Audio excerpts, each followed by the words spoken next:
নমস্কার, আমি তমা সরকার। আজকে পজিটিভ বার্তার বিকাশ টকশোর মঞ্চে উপস্থিত হয়েছি। আজকে আমাদের আলোচ্য বিষয় এমএমবি ট্রেড নিয়ে।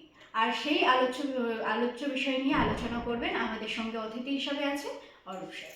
নমস্কার। তাহলে আমরা আইটিআইতে যে এমএমবি ট্রেড, সেটা বলতে আমরা কি বুঝি? এমএমবি ট্রেড বলতে এমএমবি ট্রেড মানে হচ্ছে মেকানিক মোটর ভেহিকেল, মানে আমাদের আশেপাশে যত যানবাহন আছে তার যে অনেক অ্যাসেম্বলি পার্ট থাকে, যেমন ইঞ্জিন, গিয়ার বক্স, ক্লাচ, তারপর বডি স্ট্রাকচার বা চেসিস, সবগুলো এমএমবি ট্রেডের মধ্যে পড়ে। সেগুলো ঠিক করা বা কোনো কিছু লাগানো, অ্যাসেম্বলি করা, সেগুলো এমএমবি ট্রেডের মধ্যেই পড়ে। মানে এমএমবি ট্রেডকে এক কথায় বলা যায় গাড়ির যন্ত্রাংশ যে জিনিসগুলো সবগুলো এমএমবি ট্রেডের আন্ডারে পড়ে। আচ্ছা, তাহলে এই এমএমবি ট্রেডটা কেন স্টুডেন্টরা চুজ করতে পারবে বা করবে? আমাদের এখন দৈনন্দিন জীবনে যানবাহনের প্রচুর ব্যবহার হয়েছে। আমরা আজকাল এখান থেকে যদি কোনো জায়গায় যাওয়া আসা করি, সেটাতে যানবাহনের প্রয়োজন অতি গুরুত্বপূর্ণ।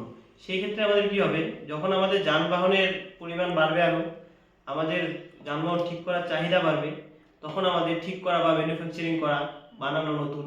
সেই ক্ষেত্রে আমাদের স্টুডেন্টরা এমএমবি ট্রেড নেওয়ার পরে, এমএমবি ট্রেডে শেখার পরে, যেমন ধরুন বিভিন্ন ধরনের মাল্টিন্যাশনাল কোম্পানি হোক বা কোনো একটা সরকারি সংস্থা হোক, যেমন আছে এনবিএসটিসি, তারপরে হচ্ছে বিভিন্ন ধরনের কোম্পানি যেমন ক্লাচ বানায়, গিয়ার বক্স বানায়, এগুলো কোম্পানিতে আর কি সেটেল হতে পারবে।